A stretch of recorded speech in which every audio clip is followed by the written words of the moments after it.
एक छोटा अंधेरा कमरा, दीवारों से पपड़ी उख रही है।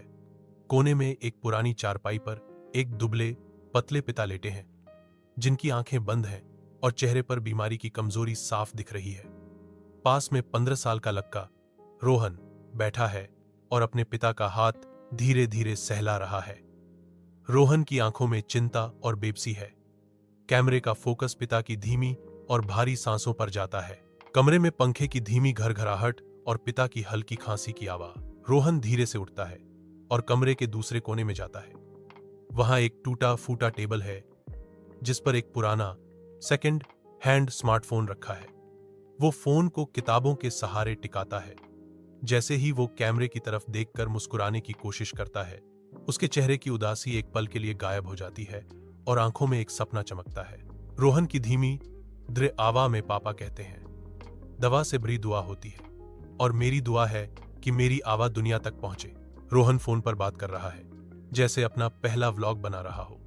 उसकी आवाज में आत्मविश्वास है, भले ही उसके हाथ कांप रहे हों। वो अपने कमरे की गरीबी नहीं, बल्कि खिड़की से आती सूरज की एक छोटी सी किरण को दिखाते हुए कहता है, ये छोटी सी रोशनी भी पूरे अंधेरे को हरा सकती है। वो वीडियो को अपलोडिंग करता है। स्क्रीन पर उसके चेहरे का प्रतिबिंब दिखता है, जिसमें उम्मीद और डर दोनों हैं। फोन पर टैप करने की आवाज, अपलोडिंग का हल्का सा साउंड इफेक्ट और बैकग्राउंड में एक भावुक पियानो की धुन शुरू होती है। रात का सीन। रोहन अपने पिता के पैरों के पास जमीन पर सो गया है। उसका फोन बगल में रखा है। अचानक फोन की स्क्रीन जल उठती है। सब्सक्राइबर का नोटिफिकेशन आता है। फिर एक कमेंट, हिम्मत मत हारना भाई, हम तुम्हारे साथ हैं। इसके बाद लाइक्स और व्यूज एक धीरे धीरे बढ़ने लगते हैं। रोहन की नींद खुलती है। वो नोटिफिकेशन देखता है और उसकी आंखों से खुशी का एक आंसू गाल पर लुक जाता है।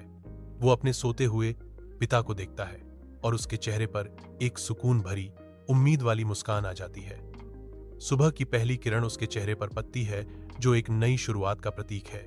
नोटिफिकेशन की टिंग की प्यारी सी आवाज, बैकग्राउंड में बज रहा पियानो का म्यूजिक थोहाते और होपफुल हो जाता है।